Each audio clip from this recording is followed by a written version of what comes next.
It's Cardboard Time, episode number 130, and I'm your host, Arwen Kathke. So we are driving home from GAMA Expo 2026. We have it in the books. Everything's closed down. Pallets are finally, hopefully, taken care of. At least the important pallet got taken care of. It's about 7:26 at night, and we're on Highway 71 North, and we're heading back home to Cleveland, Ohio. And with me in the car, fortunately driving, is my wife. Allie with the chips. The real ones know of the chips. Anyways, so yeah, 2026 GAMA Expo in the books. Great time overall.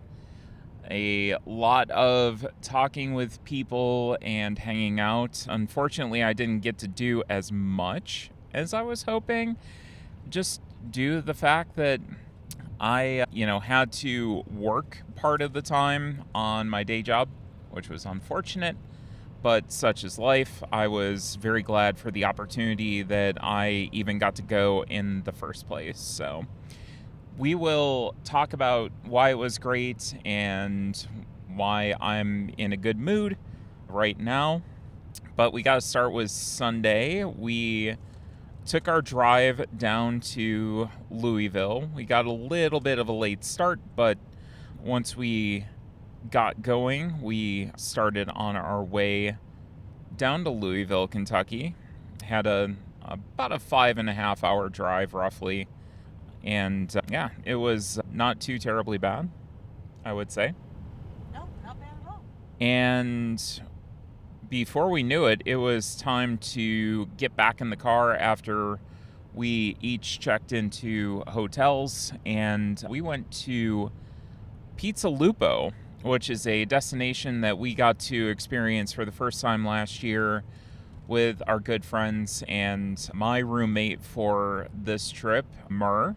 So shout outs to Murr if you're listening, and hopefully you are. And then Olivia was with us last year, and unfortunately she couldn't make the trip this year, but we may be seeing her soon. So I'm kind of looking forward to that. Actually, I am very much looking forward to that. I'm not going to lie. And Pizza Lupo was great. I've been thinking about it since last year. We had a great dinner there last year, and we were going to go there for Danny Lowe's birthday party, and we got to say hi briefly, but unfortunately we had other obligations to attend to, so we couldn't spend as much time as we wanted with wonderful people that were there. But Pizza Lupo, I got a pizza with pepperoni and hot honey. I believe there was some basil on there, and it was quite good. Allie got the carbonara, which was, yeah, she says it slapped. Again, I'm not exactly sure what y'all are going to see or what y'all are going to hear and what you're not, so I'm just going to amplify Allie's voice unless she specifically has a microphone in front of her. So, yeah, so we had a great time there. The food was as good as we remembered it. And then we went to our main event for the evening. We went back to the Galt House and went to the GAMA welcome reception, which was lovely. They had some desserts set out for everybody. I think there was some lemonade, some water, some various sodas and that. So that was very nice. We got to sit there and sit for the welcome reception. And during the welcome reception, they kind of do the opening ceremonies. Grant Lyon was the MC of the evening, told a few jokes, some of them good. Some of them I laughed pretty hard about. Some of them hit a little too close to home. Grant's a comedian that does a lot of board game jokes and a pretty funny guy. So the other things that happened were the Power Retailer Awards, where they go through and talk about different retailers that are exhibiting excellence in different categories. That was really cool to see because, as I mentioned in last year's episode, we don't get to see a lot from the retailer side. We talked with Opal Grove last year.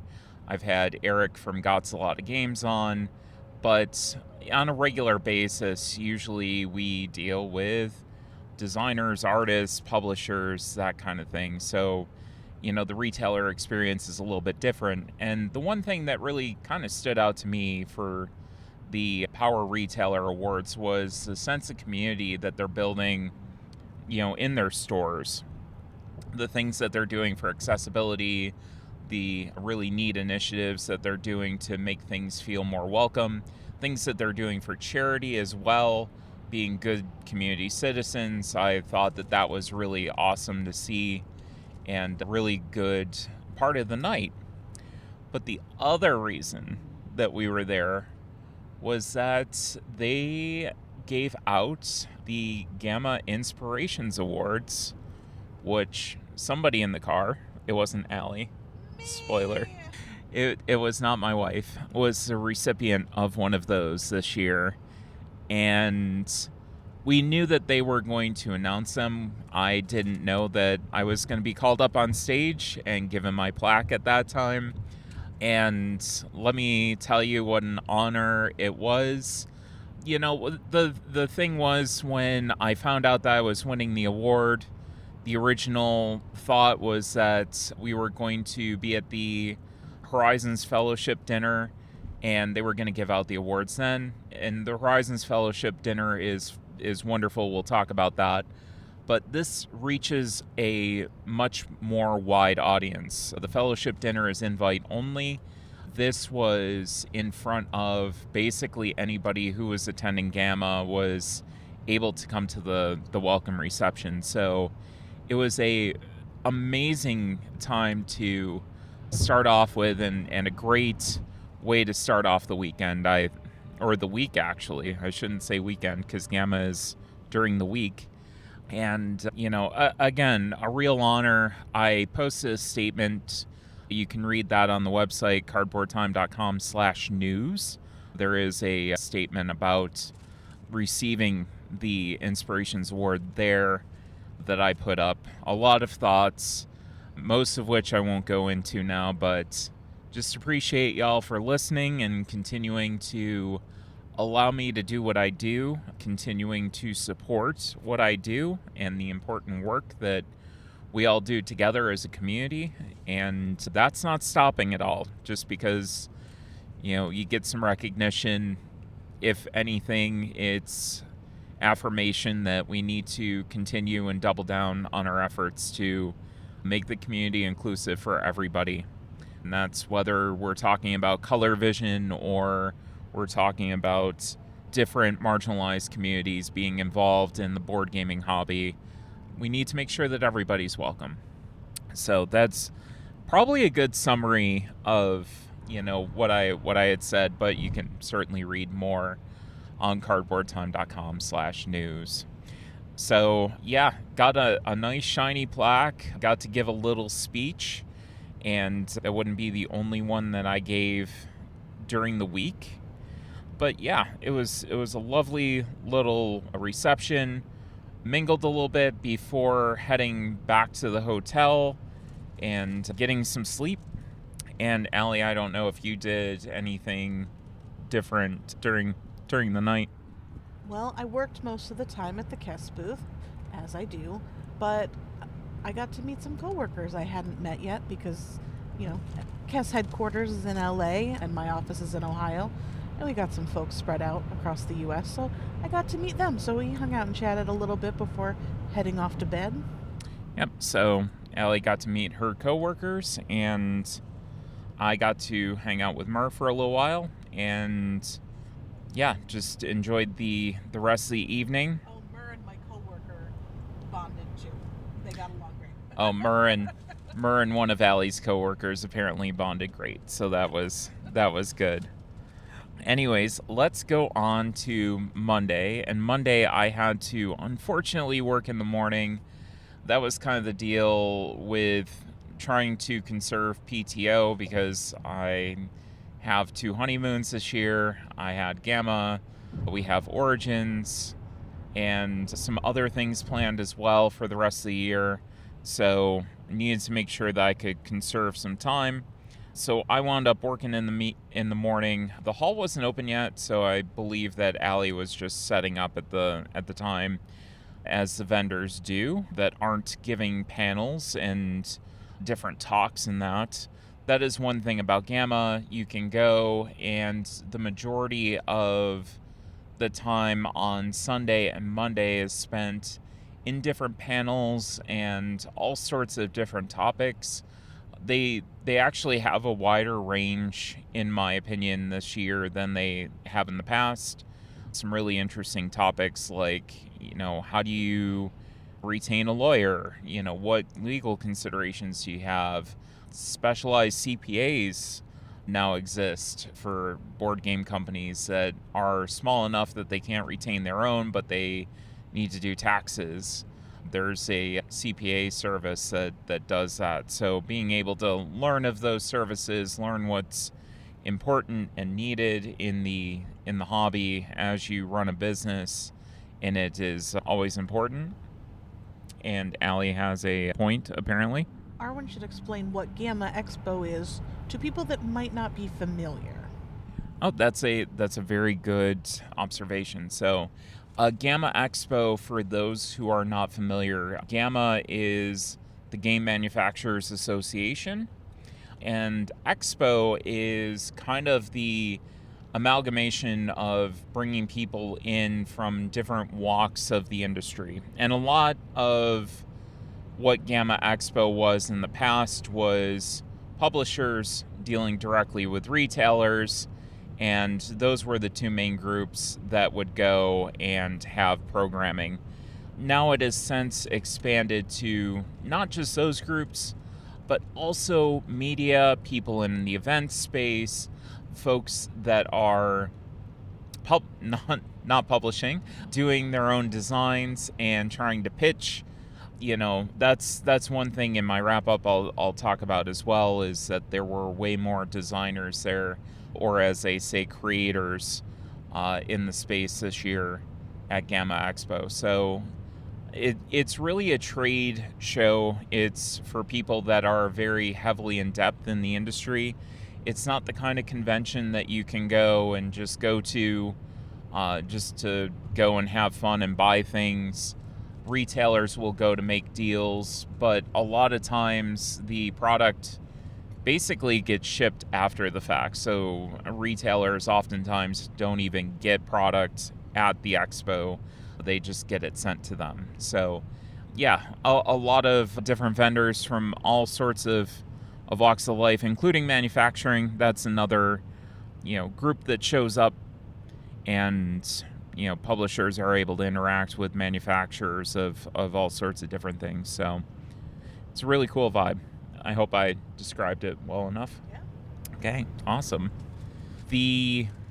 From my end of things, the lunch that I had was incredible because I went to the world famous Brown Hotel, and they are very famous for a sandwich called the Hot Brown, which is basically toast points with very, very, very tender turkey on top of them.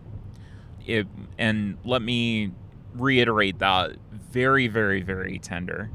It was some of the most tender turkey that I've ever had in my entire life. It was great. And then it's smothered with a Mornay sauce, as they call it, which is basically a cheese sauce. It's a French cheese sauce that has Gruyere in it. That was topped with some shredded Parmesan cheese. And the normal sandwich has tomatoes on it. You can get tomatoes on it if you're weird, and be normal in that. Or you can be like me and not get the tomatoes. Funny enough, Murr also got his without tomatoes. Murr did say he was also a big. Yep. So we got along great. We both had our hot brown without tomatoes. We got the small size, and then we each got a slice of derby pie, which is a kind of walnut, almost like a pecan pie, but with walnuts and that in it. It was very, very, very good. And it's a little bit on the expensive side, but when you're in a different place and you get the opportunity to try something that's famous and, hopefully good, you got to take that when you can. And we had a great lunch. I thought it was absolutely fantastic. It's making me kind of sad that GAMA Expo next year is going to be in Baltimore. So GAMA Expo is leaving Louisville.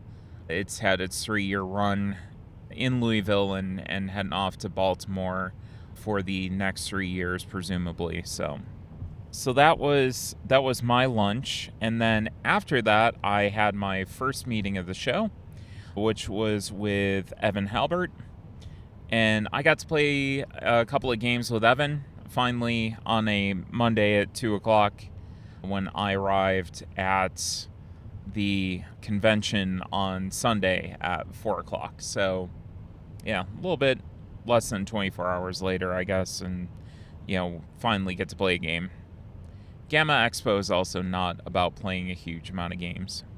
So, I went and play tested a game that actually, I will just outright say it now, became my game of the show, and that was a game called Pinball Galaxy. It was really interesting, the story behind finding the playtest session, because Evan had posted, and Evan and I connected on Facebook a while ago, and basically Evan sent me a message and said, hey, it would be cool if we could connect at a convention sometime.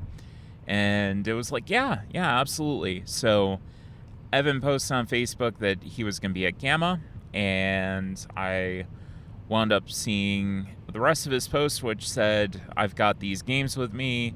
If you'd like to try them out, that would be great. And Pinball Galaxy kind of caught my eye, and I was kind of thinking maybe a super skill pinball, roll and write type game. I was not expecting a physical machine, essentially, in front of me with a Eurogame kind of map or board in the center, which was very, very interesting. Very immediately your eyes drawn to this thing if you're walking by it, because it is literally a pachinko machine that you're sitting down at. And if you can imagine, I did post pictures of this online, so if you want to go and see what that looks like, you certainly can. But the pachinko machine basically has different slots in it that if you get your ball in the specific holes that correspond to different abilities, you get that ability or that action out on the main board during your turn. So everybody's doing the shooting of the balls simultaneously. You start with 4 balls, I believe, and then when you get done, the first player to finish takes the first turn, and everybody else then gets to go and resolve their actions on the board after that first player. And it was quite a good game, not just from the physical kind of pachinko machine aspect to it, but also the fact that it was just a solid, decent Euro game on top of that. With some pick up and deliver, you had some engine building with the machine because you could actually upgrade the spots that you had on your board. You could set yourself up that you could have different slots of your cargo bays that look differently, so you could actually funnel the different balls into different sections and give yourself a better chance that you were going to hit those targets that you wanted to hit. So I thought that was a really cool concept. Apparently some other people did. I won't say anything more about that, but good luck to Evan in getting that one signed. I don't think he's going to need much luck. This one was awesome. I really enjoyed that. Pinball Galaxy was kind of the working title for it, but yeah, definitely a cool game. But that was to not overshadow Wildwood, which I also got to play with Evan. This was a tableau destruction game where you were trying to eliminate cards out of your tableau, and it was a little bit Tetris-y, where cards would basically fall in from one side, and you had to try to make columns of cards to get them out of your tableau. And then there was a special ability that you would get if you bid, because you got to do 3 things on your turn. So you got to place 3 cards down. They were multi-use cards. And the first card that you placed down, you got to do the bottom action. In addition, that card rotated, and there was a number that would help you with your third card and boost that value up a little bit.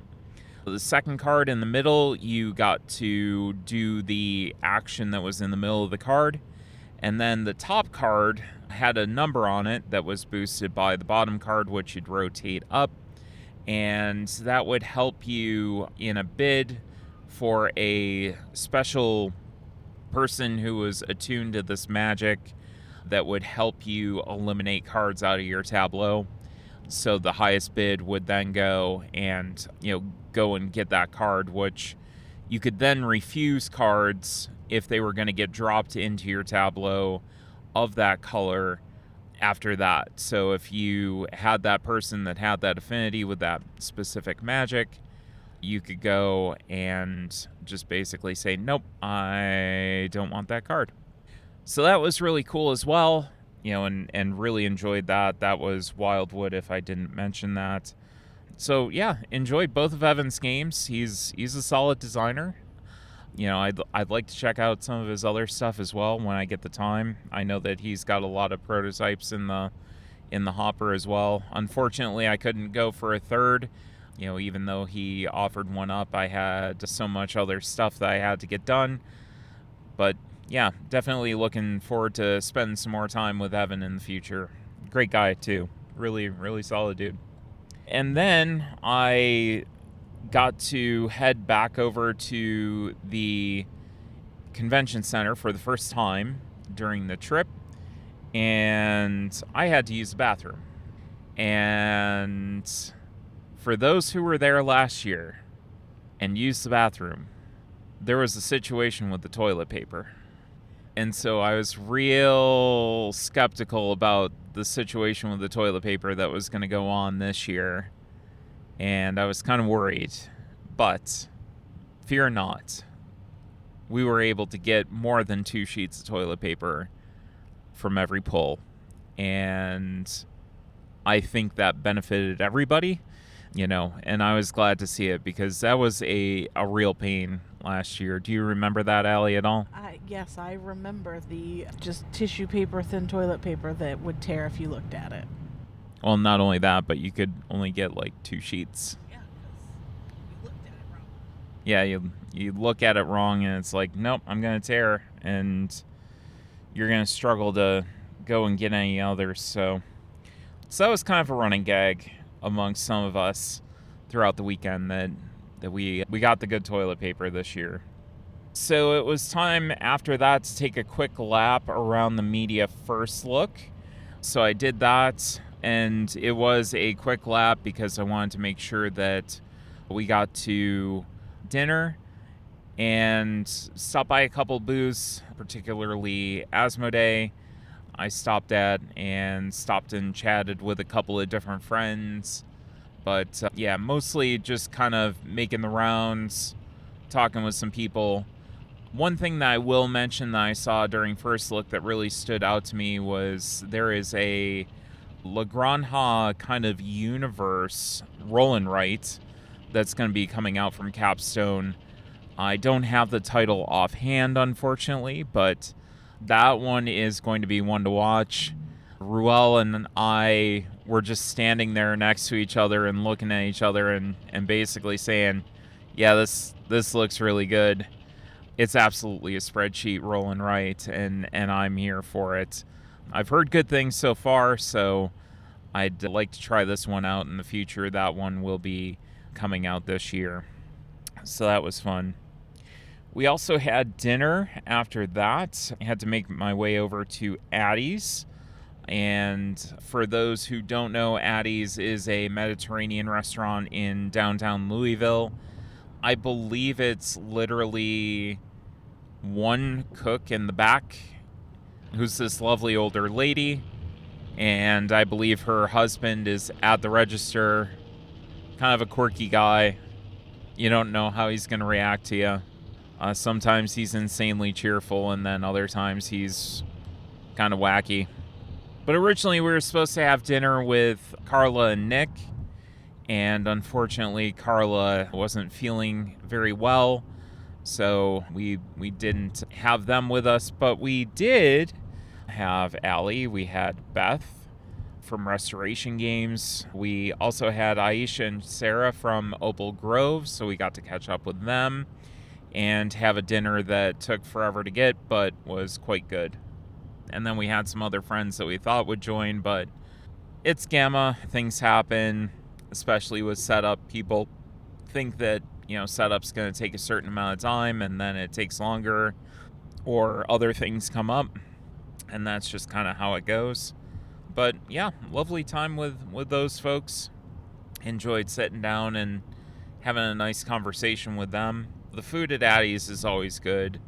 I would highly recommend, if you're in the Louisville area, to go and check it out if you're into Mediterranean or Ethiopian food.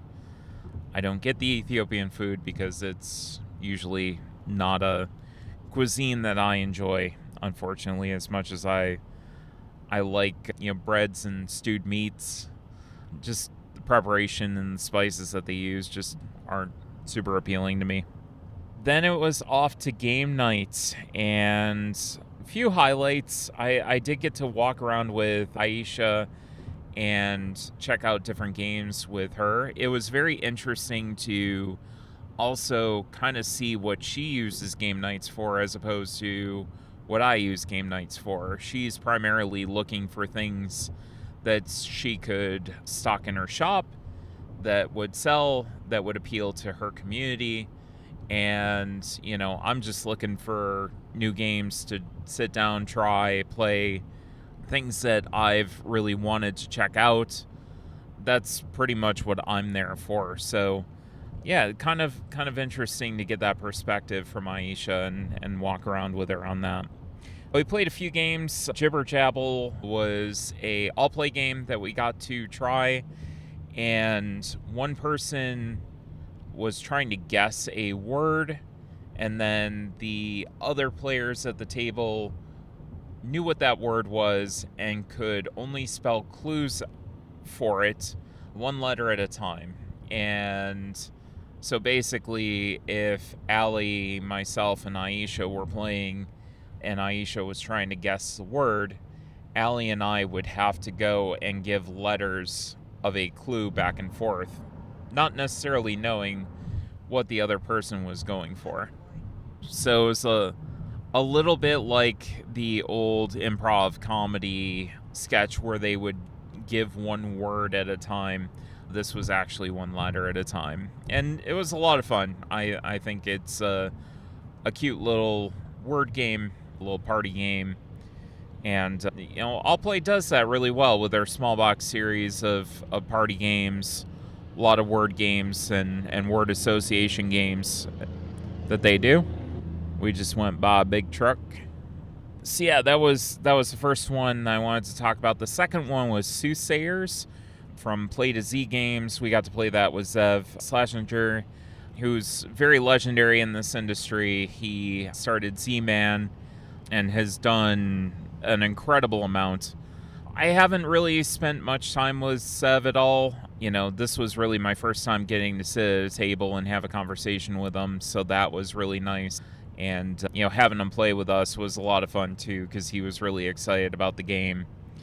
We had a fantastic time doing that. I got to win, so I really enjoyed it.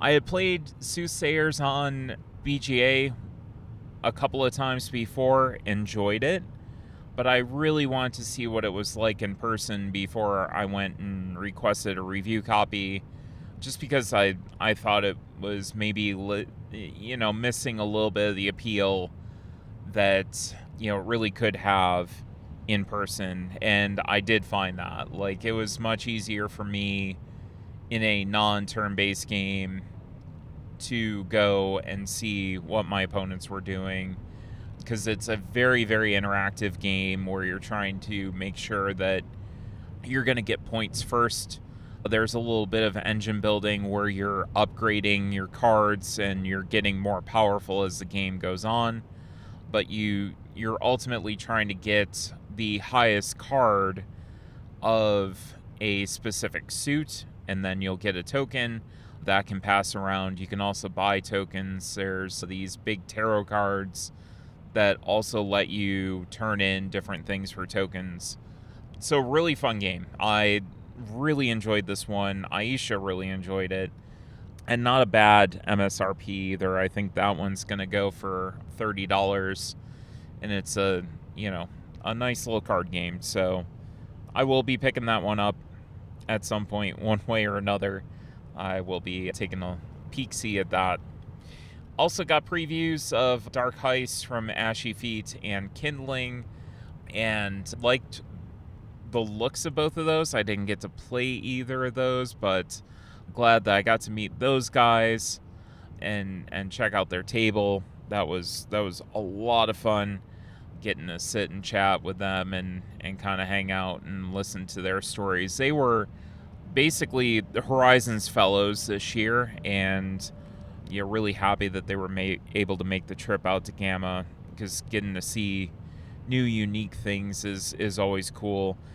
Dark Heist is kind of a deck building game with a few twists in it that, unfortunately I didn't get to play any of it, and I'd probably be able to describe it a little bit better, but you actually do get to build your deck up, and then you're making checks with the deck that you have to accomplish these heists. And there's a little bit of a pressure luck mechanic with the heists that you can stop at any time and, get that heist to be successful. So I got a symbol from my wife. Allie was stretching, so I just thought that was a symbol from her. Oh, so that was my Monday. I think Allie just went back to the hotel and just kind of vibe. Yep. I think a lot of things for us are kind of foggy in our memory right now. Yeah. So then Tuesday was my day off from work, so I got to spend the whole day doing GAMA stuff, which was great. And everybody's probably thinking, yeah, you're going to go and have all these meetings and be crazy. And I didn't have too many meetings. I only had a couple. But I did get to start my day off really well with the folks from Looney Labs, Andy and Kristen. We had breakfast at the hotel, and lovely, lovely couple. They've been at the board game or industry for quite a long time at this point. If you don't know Looney Labs, they are the publishers of a little tiny indie game that apparently nobody's heard of called Flux. They've also done one of, a game that I really enjoy called Chrononauts, and I actually got to pick up a copy of what's basically Star Trek Chrononauts, so an even nerdier version of that I don't think my wife is going to be playing with me, because it's very involved. A lot of flipping cards and a lot of trying to figure out all these things that if something flips, something else is going to flip over, and trying to navigate that puzzle. I don't think that you would enjoy it all that much. They also did a system called Pyramid Arcade, which you can use as you have a base system, and then you have a bunch of different little modules that you can play all sorts of different games with the same base set. So I haven't gotten to try that out as of yet. But it is the 30th anniversary of their company. They are doing a game called Seven Islands, which is a fun... There's some flavor of Flux that's in there, but it's a little bit heavier, I would say, than Flux. And in addition to that, there's a little bit of a rule set change, but there is a solitaire mode that looks really chill, kind of reminiscent of something like a Gentle Rain, where you're trying to build out these islands and make them perfect. So I am really looking forward to checking that out. I think that's going to be a pretty cool, neat little card game. Very portable. And then they've got some additional fluxes that are coming out. Tuesday was a release of Dog Flux, which I will probably be picking up because it's got dogs in it, and I like dogs. I miss our dog horribly. Yeah, so a great meeting and super great folks. Kristen was also the recipient of an Inspirations Award and has done a lot in the industry as far as inclusion. Their company is just, trying to bring games and joy to people, which I think that, is the mission of the good folks that are doing the good work in the industry. So after that, I went over to Wiltshire Pantry to get coffee with my good friend Court Sakmar, who has been on the show. If you have not listened to that episode, do yourself a favor and listen to that one. It is one of my favorite off-the-wall discussions about the fall of Ohio and what that would look like. And I haven't listened to it in a while, but it's probably pretty accurate. So definitely go check that one out if you haven't. It's a real treat. And got to catch up with her, all sorts of fun roller derby drama that's going on in her life as well. So that was really interesting to hear. And I think one of the interesting things about meetings at GAMA is, and meetings that I have in general, we do, maybe 5 to 10 minutes of actual work chat. In general, I know going in what a publisher is going to have. I have that information, basically sent to me on a regular basis from a lot of publishers. So, especially with, Cosmos, kind of know what I'm getting into. And then I get to just sit and we get to catch up on life in general, which is great. So we had a lovely cup of coffee together, sat on a couch, hung out, and discussed drama in the roller derby community, and had a fantastic time. Had a lunch appointment with Chris High of Capstone Games at none other than Addie's, because we didn't know where to go and where to meet in the middle, and Addie's was in the middle for us between getting coffee with Court and the convention center. So wound up doing that with Chris, got to hear about some upcoming titles, but most of the time was just me talking to Chris and saying, why haven't we gotten together for board games lately? We need to do that. So, hopefully get to fix that very soon. And after that, I went and met with Lenny Liu of WWBG, which is a wonderful world of board games. They are importers that are bringing Asian designed games to the US. I believe that they're out of Taiwan. And what I really like about what they're doing is they are trying to bring their themes into the US. And a lot of times we have companies that are based in the US that will try to put an Asian theme on something, as opposed to having people that live in the culture that they're trying to, educate about or portray in their games, directly put that game out. And I think that there's a wonderful opportunity to get some of those games and to maybe to bring some of those to the US and broaden our horizons when it comes to that. There's a lot of fantastic games that come out every year that we don't necessarily get to see or hear about. If you go back and listen to my interview with Jay Bernardo, his name came up because I immediately thought of him when I was talking to the folks there. And, Jay does a lot of work on trying to highlight, some of those Asian games that don't necessarily get to see the light of day in the US, and WWBG is trying to change that. And I think that that's awesome. I think there's a really cool opportunity there for people to get to see some unique things that they wouldn't necessarily get to see otherwise. So I'm looking forward, once I get back home, taking a look at their catalog. I did get to hear about their games. And I think there's some opportunity to have a really good story there and educate some folks about their process. What is happening straight ahead? There's a fire straight ahead. There's burning. We're next to the Catholic landfill, by the way. So it's literally hot garbage, apparently. Is it hot garbage? It's just, yeah, it kind of looks just like hot garbage. Yeah, there's, at the intersection of 71 and 75, there's just this weird landfill that's owned by some Catholic folks. And they have a giant American flag and a giant Catholic flag. And it's a very weird situation.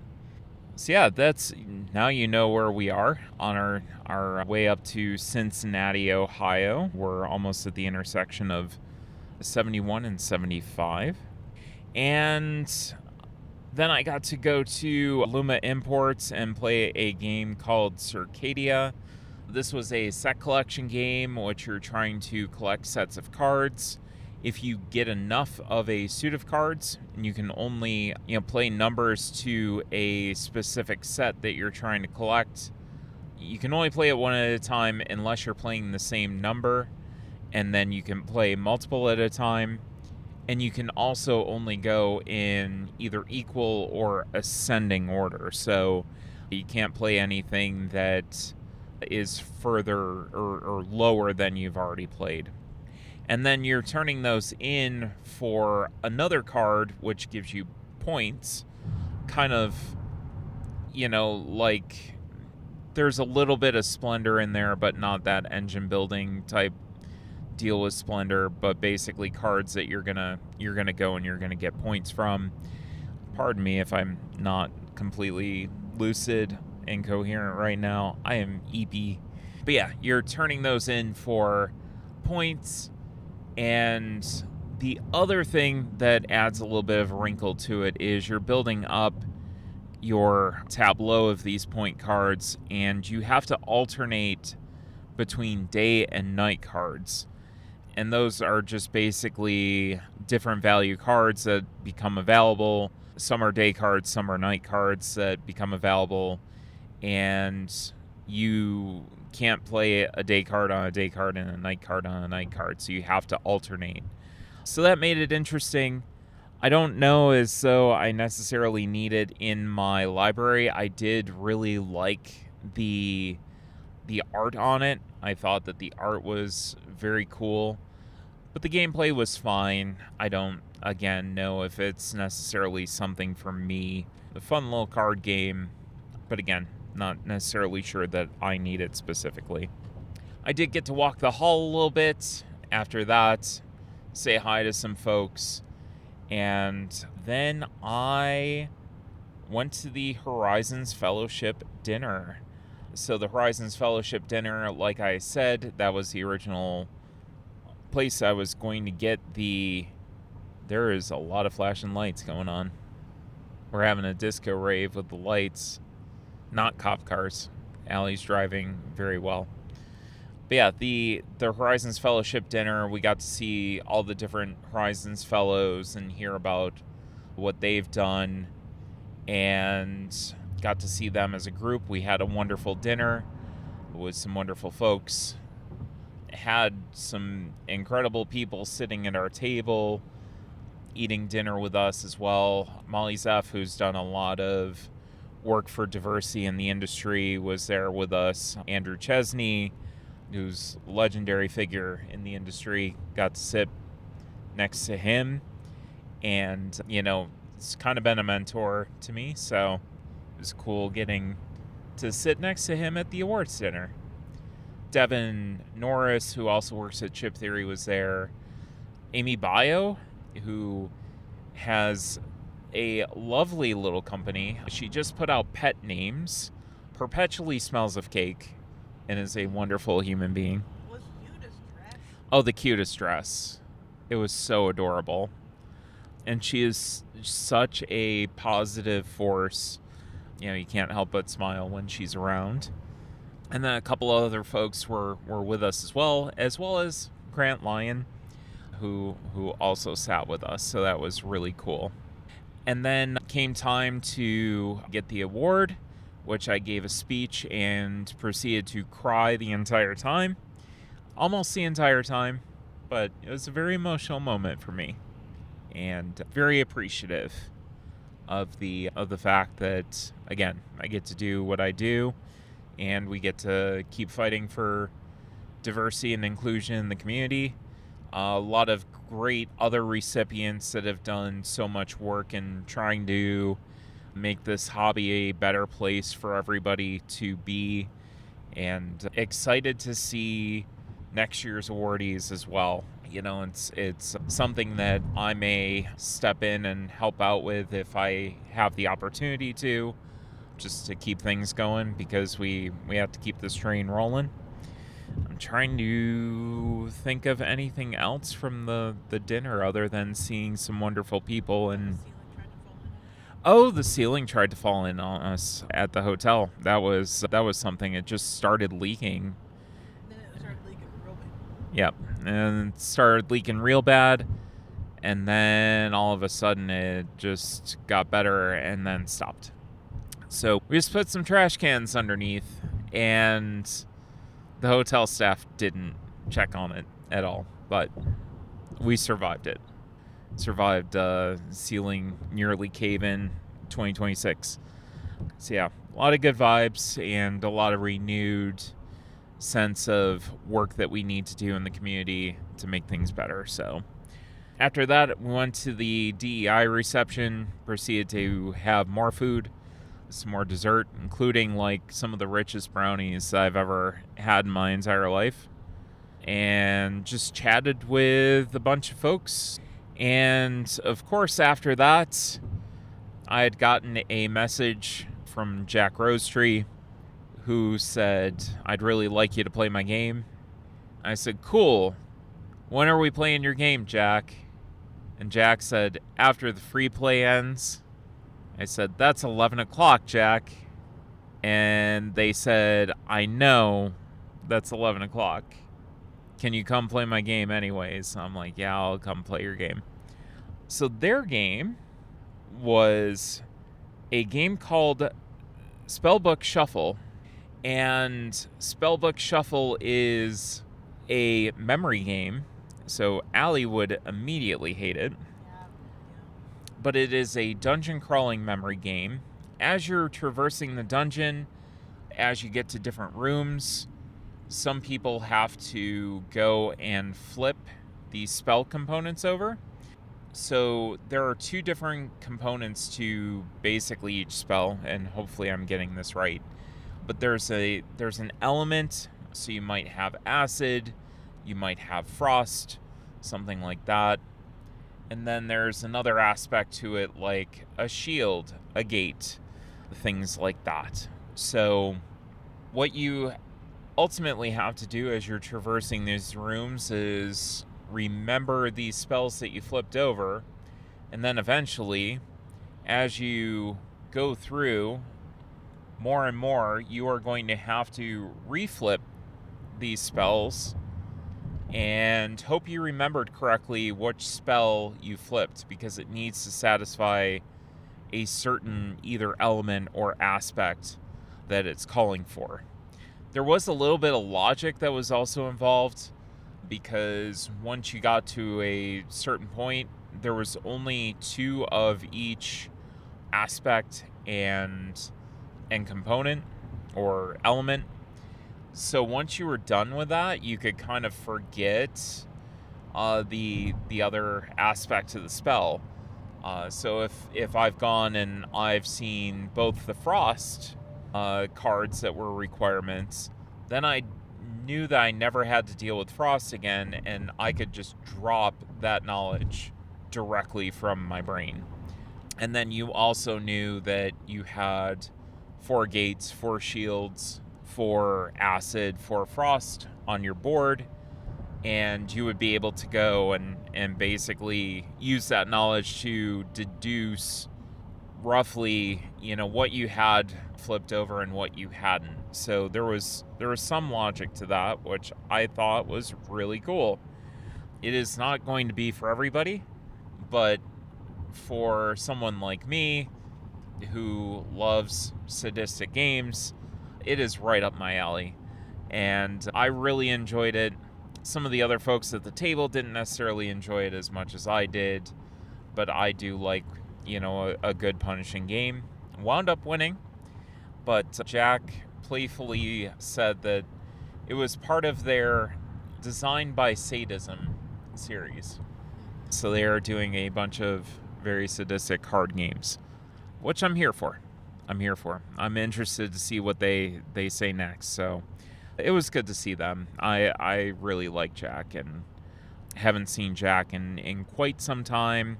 So yeah, it was great to see them back and around. So Wednesday morning, I had to work in the morning.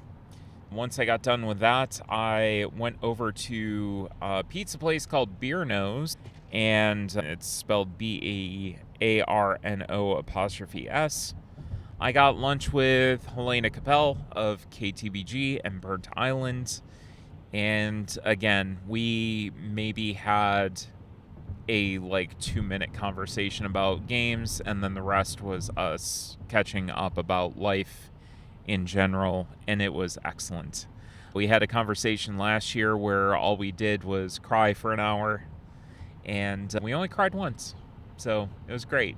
It was right at the end, so I was very proud of what we did.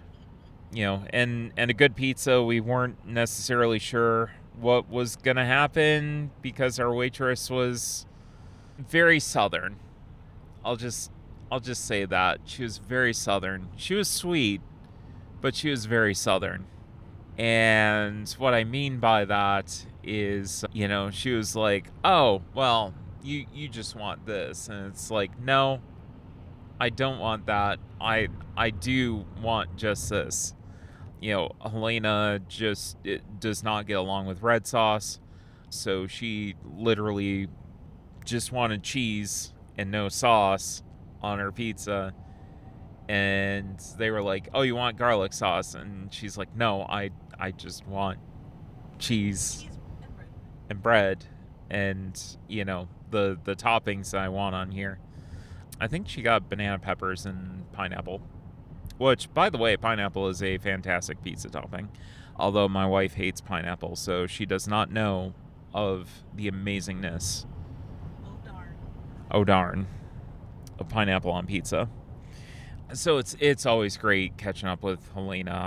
I am very glad that we took the time and got to do that, because it's always amazing getting to catch up and time well spent. Walked the hall for a little bit after that while I was waiting for my meeting with Beth at Restoration Games.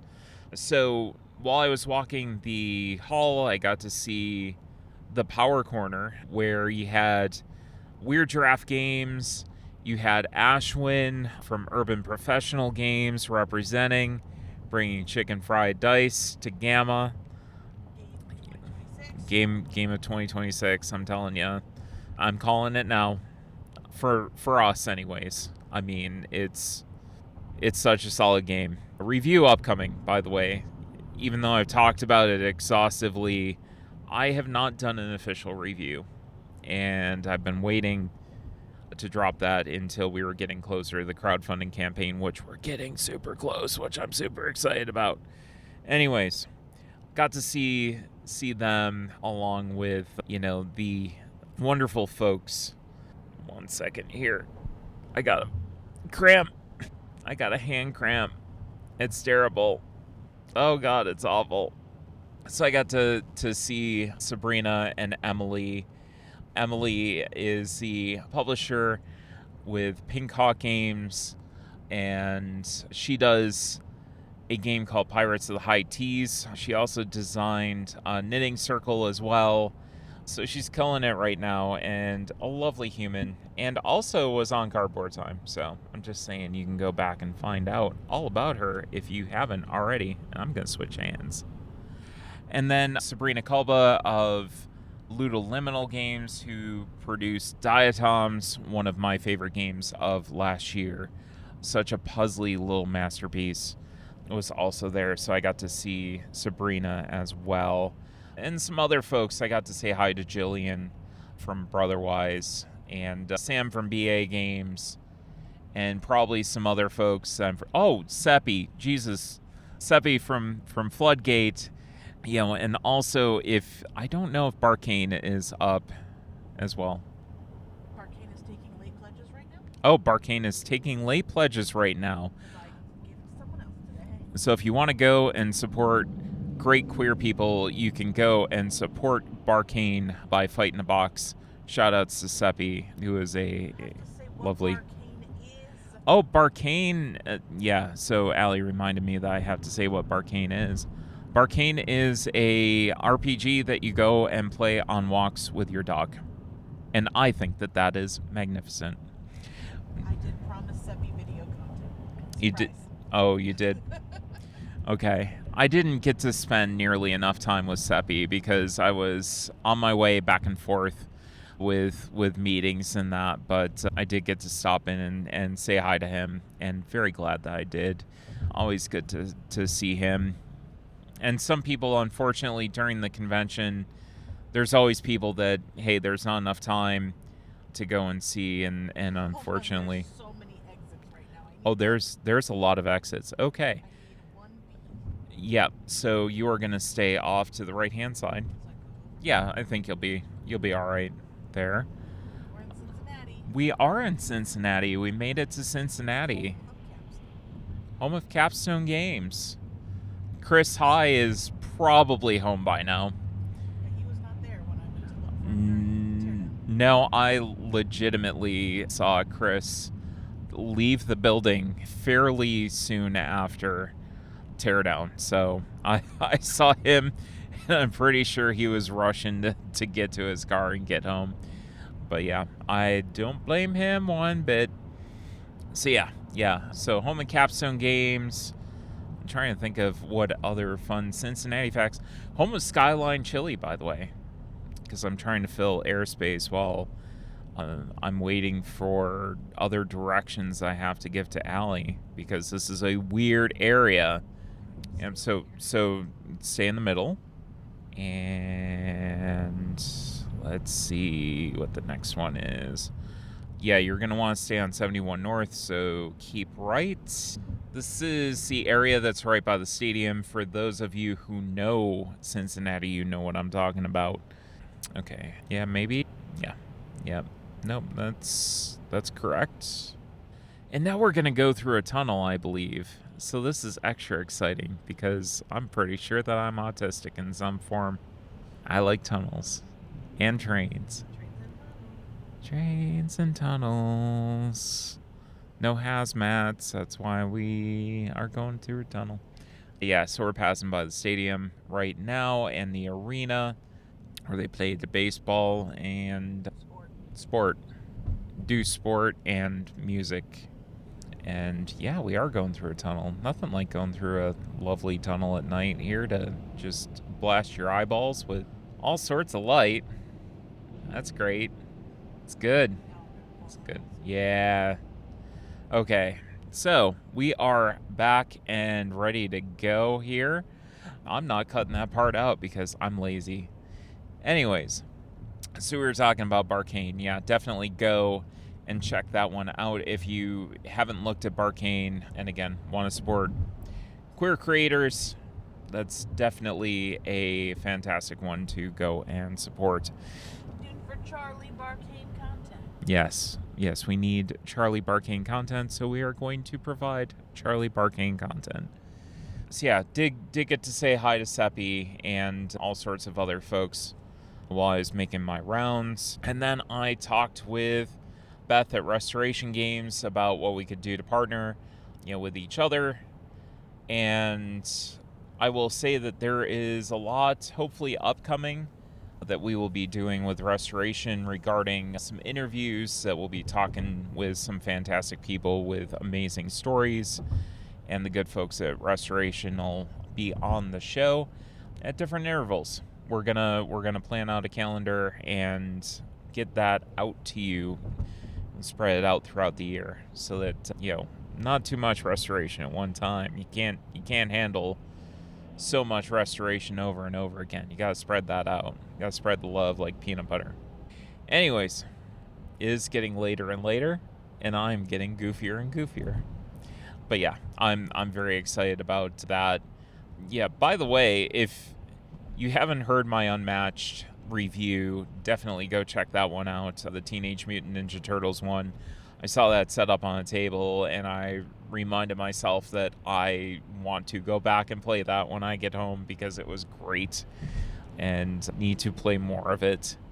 After I met with Beth, I met Andrew Santoro from Chip Theory Games at the Galt House. We kind of have a running gag now that we are meeting at a local coffee establishment that usually isn't a local coffee establishment. Sadly, it's basically whatever's in the area, like a Dunkin' Donuts. There was not a Dunkin' Donuts, so I just got a coffee in the Galt House and sat with Andrew. Also, Evan joined us because I just happened to see Evan while we were walking around. And actually, it was leaving the convention center. He was just vibing. So I was like, okay, yeah, we'll just walk and talk. And we had another great conversation. And he actually got to sit and play the game that I demoed with Andrew. And excuse me 1 second. I've been talking for a while here.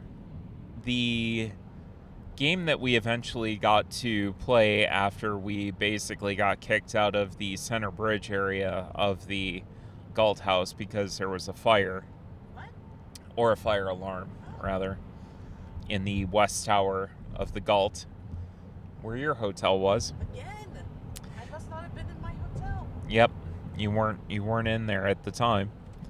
The game that we got to play was 20 Strong, the Nemesis version of it. And I will say, Awaken Realms, I do not back any of their Kickstarters for a very good reason. I do not like AI art or AI assets. And Awaken Realms has been known to use AI assets in their games. But there is a very specific reason why they went with Nemesis and the version of Nemesis that they did, because that is drawn by humans. And from what I understand, Chip Theory aligns very much with me on the use of AI assets in game illustration. So this was like a 1 to 3 player short version of Nemesis. I've never played Nemesis before, but you are crawling around a ship, and excuse me 1 second. I should drink some water. Let me drink some water. Let's water ASMR up in here. We'll do that. This is great. That's great. We can maybe open the bottle up here. Maybe. There we go. Yeah, nice. Nice, we're doing it. We're hydrating. And we're spilling water on ourselves. That's lovely. Oh, that was much needed. Okay. So let's talk about 20 Strong Nemesis. 20 Strong Nemesis, again, you're crawling around a ship. There's aliens. It's basically like Aliens, the board game, if you want to imagine it that way, but there's potential trader mechanics. And then with this being 20 Strong, normally 20 Strong is a solo game. This was actually a game that you can play from 1 to 3 players, I believe. And you can't play any more than 3 players. And you're crawling around the ship. You're trying to achieve these objectives. And possibly, depending on what your objective is, leaving everybody else to die in the ship while you escape. Could be your objective. I don't know. I don't know what your objective is and what you got, but yeah, it was really cool. I've never played Nemesis. I've always wanted to and haven't had the opportunity to. I know a lot of people talk very highly about it, but enjoyed this iteration of it, especially considering that it was a shorter version of it from what I understand. It took us about 45 minutes to get through it, crawling around the ship, trying to pick up, weapons to use, different items to use, ultimately start up generators and engines that you can go and then use to power escape pods to get off the ship. In the meantime, you're dealing with these aliens and fighting them, and your resources in 20 Strong are your dice, and this is no different. You are going to get a certain amount of dice back that is a fixed number instead of a variable number. You're always going to go off of your character's stat sheet for everything except your health, and then you're going to look at, the health is going to be on the die that you're moving around, so you can see where you're at any given time with that. So, very fun game. I am definitely going to pick this up because I feel like it's a really cool way to use the system. I'm consistently impressed with how Chip Theory continues to innovate with the 20 Strong system. It's incredibly versatile, from the very core base game with Solar Sentinels, or you get into Tanglewoods and you start getting more into that Slay the Spire feel, to this, which feels incredibly different and new and fresh. I will also be doing a Tanglewoods review. It's just a lot of content and there's a lot of boxes, and I have to play through all the boxes and learn them. So now that I'm back into 20 Strong a little bit, I get to do that as well. So, and then Andrew stayed with us. Everybody got back from the expo hall, and Andrew stuck around for a little while with us and had dinner, as well as Allie and her co-workers. And Eric Yurko. We always love hanging around because Eric is awesome, runs What's Eric Playing, more like text reviews and written reviews, which is kind of a lost art. So I give Eric mad props for doing that. And Eric is an absolute character. If you haven't met Eric, if you're at a convention with him, go up and say hi to him, unless he doesn't want you to, and then don't go say hi to him. But he is a infinitely funny guy. And it was great to have him around. We went to Bonifacio, which is an Italian restaurant that Allie and I went to last year with Court, and we decided to go again this year. When we went last year, they had just opened. Yeah. So when we went last year, they had just opened. They were brand new. We got to meet the maitre d', who might also be the owner. I'm pretty sure that he is. And really, really cool guy. Like, really personable. Will joke around with you quite a bit. But the food there is incredible. It's very, very good. It's a little bit more, again, towards the pricier side, but not far from the convention center whatsoever. Next door to Guy Fieri's. Yeah, it's next door to Guy Fieri's Meat Piles, the restaurant, as it was described to us by Eric, who basically went and said, "Yep, it's meat piles," and they were good meat piles. So we had dinner there. I wound up having chicken parmesan with fettuccine alfredo on the side. Let me tell you what a combination this is. It is now going to be the standard way that I go and get chicken parm if I can, because the tomato sauce on the chicken parm combines with the fettuccine alfredo, and it makes for the perfect dish. As opposed to having a whole bunch of tomato sauce, you actually get to, have some variety. And then Allie had a pork steak, I think, right? Tomahawk. A pork tomahawk with potatoes. Pork tomahawk with potatoes. The potatoes were excellent. Yes, they were toasted. Allie is very particular with her potatoes. They need to be crunchy. They can't be too potatoey. And they did a very good job of fulfilling both of those criteria.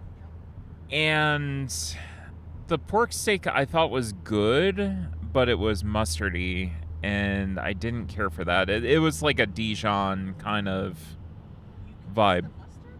Yeah. Well, it was marinated. It was like slathered in mustard. Yeah, slathered in mustard, and I didn't care for that, but I mean, it was good. It was just I don't like mustard, so that part of it I was kind of particular about. And then Allie had a chocolate gelato, and I had a tiramisu for dessert, and both were excellent. I also tasted my coworker's cannoli. Oh, It was very good. Allie also tasted her co-worker's cannoli, and it was very good. And that might be a little racy for the show. Tasting your co-worker's cannoli. We're all friends. And we're all friends here. So we walked back to our respective hotels. At least I think. I don't know. I just peeled off, and then everybody kept walking. We went to our hotel. Eric and Andrew went off to play games, possibly together, but they left together and we went to bed. Okay. Yep. So I needed some sleep, which I didn't get because, I stayed up a little bit longer than I should have, trying to get things packed and everything and ready for the morning. And yeah, that was basically it for Wednesday. And then this morning, got up, worked all day. With the exception of lunch, I came over to the hall, dumped my stuff in the car, checked out of the hotel. I said my goodbyes to some folks, and then I waited for Allie. And it was a while. It took Fern, who's basically like, Fern is convention services, which will go and handle like your pallets and that you're going to send back to your warehouse or wherever your convention materials are stored. They will handle that. Unfortunately, they have to handle everybody's pallet and get it to them. And sometimes that takes 4 hours. And that's the way that the cookie crumbles with that. So I wound up sitting, and I had a conversation this morning with a couple of guys. There's a gentleman by the name of Jason who was making a game called Kahu. He grew up in Hawaii, deeply immersed in the Hawaiian culture. It was really fascinating hearing him talk about growing up in Hawaii and all the cool aspects of that. So he did make a game based off of that, and some of his experiences in Hawaii as well, and then some of the traditional culture of Hawaii, and has since moved to Phoenix. But I got to check out his deck building game, not play it, but just kind of get the concept of it. Looked pretty cool, kind of a throwback to the old days of deck building, which sometimes you just want. You just want a solid game that doesn't have too many components. I thought the really neat thing that this did that was a little bit different than everybody else's was adding in a specific call card. But in addition, there's a card that, much like a card that adds clank, this one was ticking down a timer, which brought the end of the game. And you couldn't get rid of that from your hand. So there was a lot of interesting hand management that was going on, because you could really call your hand right off the bat and get cards out pretty quickly, but you were also triggering the end game faster. So I thought that level of control was really interesting to have right off the bat. That was pretty neat. So I got to talk to him more after we were they were waiting for their flights. I was waiting for, Allie to get done so that we could get in the car and head home, but had a lovely chat with him as well. So, shout outs to Jason if you're listening. I hope you get your game signed, and look forward to seeing that on store shelves in the future. I think that's one of the things that I think is kind of magical about what GAMA Expo does. So I'm going to start into my wrap up here and what I thought. Now, Allie has her pointer finger up, which I'm not sure now if she's stretching or if she actually has a point to tell me. Go ahead. We had an important discussion while we were waiting on our pallets to be delivered. someone came by and dropped off candy, and we made a tier list of the best Reese cups. And I thought Arwen might have strong opinions that differ from mine. So, real quick, all holiday shapes, the egg, the pumpkin, F tier. That is appreciably wrong. That is appreciably wrong because they actually have the right ratio of peanut butter to chocolate. I've got more opinions. Reese's Pieces, below that. The Reese Miniatures, S tier. Reese's Puffs, B tier. Regular Reese's, like a B or a C. I think my coworker had tried like the big Reese cups and ranked those pretty high, but I've never had that before. But I know that Arwen would be very offended by my takes, so I wanted her to defend the Reese cups. Okay. So Shapes. the shapes. I will go specifically the Reese's eggs. Specifically Reese's eggs. S tier. S tier. They have the correct ratio of peanut butter to chocolate. The regular cups do not get the right ratio of peanut butter to chocolate. You need more peanut butter than that in your Reese cups. Now, I believe that the miniature Reese cups are superior to the regular Reese cups. Correct. I happen to enjoy Reese's Pieces candy. I know that you don't. That is a difference of opinion. I will leave it at that. And I will not argue with you on, it's Reese's Pieces? Reese's Pieces. I would say is a C. Reese's Puff cereal. Reese's Puff cereal is A tier cereal, possibly S. Have you tried the big cup? I haven't tried Big Cup yet. Also, we determined that it's not actually pronounced Reese's, but we all say Reese's, like Reese's Pieces. That's not how you say it, but that's how we say it. How do you say it then? Reese's, I think. I don't know. Reese's Pieces. Reese's Cups. I mean, that makes sense with the pieces, because it's not Reese's Pieces, But it is. but it also is. Yeah, I don't know. And then you've got these new Reese's Oreos that are like. I saw those at the gas. Did you? Why did we not pick any up? They look disgusting. They might be good. The truck's gonna merge in front of you and cut you off. Apparently, I don't know. Yeah, that's good. That's good. Thank you. I'm thinking that lane ends. I don't know. That's really shitty. That lane does not end. There was no one in front of him. God. Anyway, Yeah. sorry to interrupt the wrap up. But That it was important content. that lane does end, but he didn't have to immediately come over. I don't know. Yes, that was important content. People needed to know about the Reese's tier list. So have it be known, the folks of Kesco all think that Reese shapes suck. Holiday shapes are fucking superior.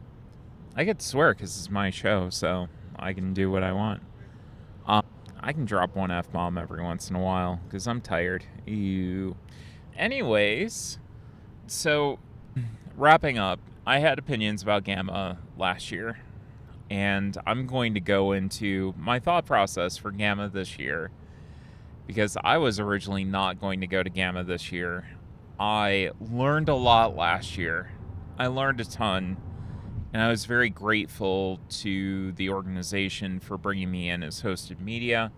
They did not do the program this year. They took a hiatus while they're retooling and reevaluating.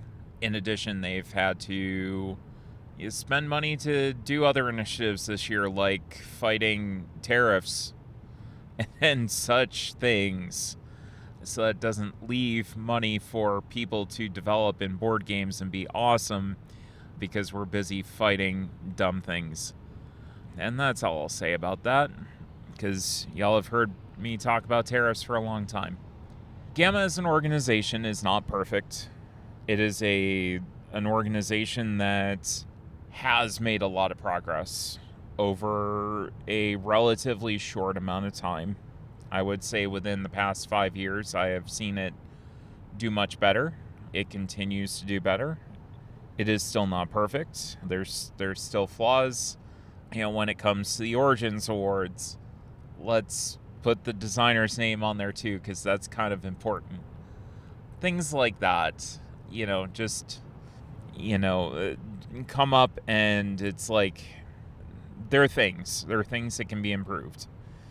But the fact, in my opinion, that GAMA could have maybe stepped down from some of their D&I initiatives and chose to not only not step back from them, but continue to support them and look for help in making them better, is a great sign. And it's a sign of an organization that wants to continue to develop, make themselves better, and serve their membership even better than they have in the past. And I'm very grateful for that they've taken that stance. And I will say that this year, from the programming that I saw, it's more diverse. There's more things for media to do there. There's more opportunities. There can be more media-focused content that I would love to see. I would love to see more interactions between media and retailers, for instance. Media and manufacturers, really hitting those touch points of where those intersections are, where we can help as media bring attention to some of these issues that retailers face or manufacturers face that we might not even know about being in the industry. There's a $300 fee for coming to GAMA Expo basically every year. To be a member, you get 2 free tickets to this and Origins. But there is a pretty significant chunk of change that you have to pay to become a GAMA member and come to this event. I would like to see that paywall come down, at least a little bit, and make it more accessible for more media to be here. I think that would be great for publishers. It's a great thing for media to get to see this and get to talk about it, because the more people know about the industry, the better they are equipped to not be dicks to people who are fulfilling Kickstarters, who are doing customer service, who are putting out games and designing games. And that perception of these people are a monolith and major, huge, multi-billion-dollar companies is just not true. So having that ability for more media to come in and see that and report on that and be educated about that and then make those connections. I think that's another thing that we really want, is people to network and people to be able to talk to each other. There were more opportunities to do that this year, 1,000%. I think that the programming was better this year. It provided more of those opportunities. It provided more spaces to do that. In addition, I saw a lot of designers sign games or almost sign games this weekend. Like, I got to see that process in real time where, things were happening. People were talking. People basically had those conversations in real time where they were talking with manufacturing about different things and how they can make different things happen. Talking how they would do specific things. So being able to see that as media is really cool, because then I can talk to you guys about it and get you to understand how that process works. And I was very, very excited and very thrilled to be able to kind of watch that with my own eyes. And I got to see, designers be able to make contacts with different companies that they had never worked with before, because they had the ability to sit in a space and they had the time with a publisher to sit and pitch. So this was very much a show that I got to see that process of people getting games picked up with my own eyes. And I thought that was really, really, really cool. And something that I wouldn't have seen if I didn't go to GAMA this year. obviously, I'm incredibly grateful for the Inspirations program. I want to see that succeed. I want to see that expanded. I am so incredibly happy that they had that there as well this year. So GAMA is a chill con. It's great to hang out with people and get to have longer conversations with them than you would at Gen Con, than you would at Origins, that you would at PAX U. You get to basically have those formative conversations that, whether it's a foot in the door or trying to pitch your game or just catching up with people from the industry, that you're existing in the same space at board game conventions, but at something like Origins or Gen Con, you might not be able to spend the time with people. I think that that's what this is really good for. And I didn't get to spend all my time there, but I got to spend a lot of very good time with a bunch of fantastic people. So what was originally a convention that I thought I would skip, that I was getting an award at, so I couldn't skip it anymore, in my opinion. This was one that now I'm looking at Baltimore next year, and I'm like, I don't think that I can skip Baltimore anymore. So that's my perspective. Allie? I agree with your takes on GAMA. It does seem like they do try to, improve. I feel like sometimes they have more frequent turnover of board members that might cause some of the, confusion and errors. One thing I can give them, though, is they have one of the better show apps. The app's really great. You can register for stuff right in the app. You can add your own events, which was helpful because I, wasn't having to refer to Arwen's calendar, my own calendar, and then back to the app. I could just see it all. And it really broke stuff down. Like, the exhibit hall is open for exhibitors at this time, it's open for media at this time, and then it's open for everyone else at this time. So their app is really great, and I think other conventions should do something similar. And I would definitely agree with the app. I think that it did a really great job. I love being able to add my own events in there, because then I can see that crossover between the two, where you have the official GAMA schedule imprinted with your own stuff and what you're attending for both. So I like that a lot. And I think the biggest thing that I'm looking for from GAMA is consistency in improving. And I've seen that.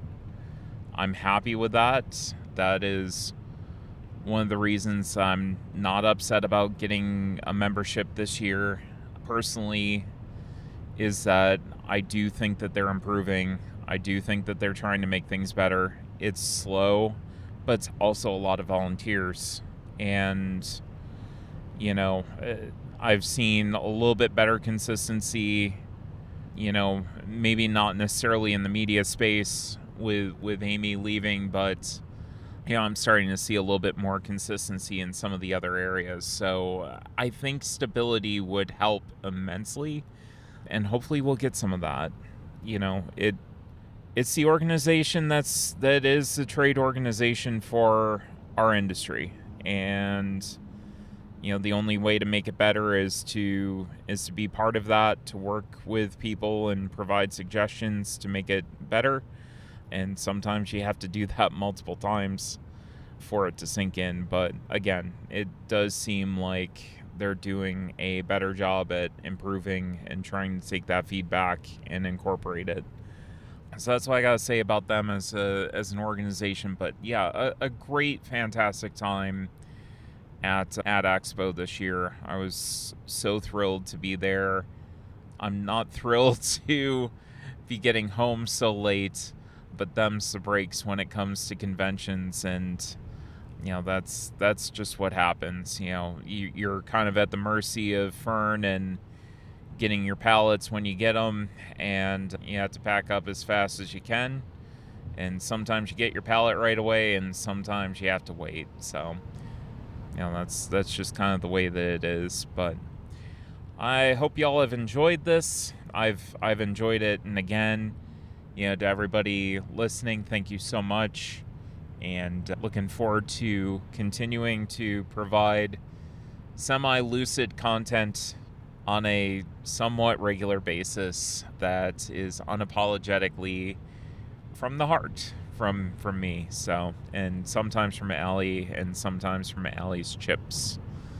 So, any last thoughts as we close out the show and pass Waynesville, Ohio? I gotta pee so bad. I don't think you're gonna pee in Waynesville. No. I'm pretty sure we're not stopping in Waynesville to pee. We should have gone earlier. Oh well. All right, everybody. Well, again, thank you so much for listening. Thank you for the support, and thank you for being there. For those of you who nominated me, whoever you are out there, I at least know one of you is much appreciated, and love you to death. Let's get those socials, because of course you got to talk about them socials. If you want to know more about Cardboard Time, you can go to cardboardtime.com and get more information. Cardboardtime.news. Check out that statement. It's pretty good. I put a lot of time and effort into that. Our Instagram is at cardboard_time. Blue Sky is at Cardboard Time. The Discord is on the Tabletop Express server, a lovely community, very welcoming, very open, and very awesome. You can email me at cardboardtime@gmail.com or go to the website to get a invite over to that Discord. And you can always email me at cardboardtime@gmail.com for any questions, suggestions, or comments about Cardboard Time. And how many times can I say Cardboard Time in my outro? I am not very lucid right now. Anyways, thank y'all for listening. It is very much appreciated. Love y'all. And we'll see you in 2 weeks for another episode of Cardboard Time.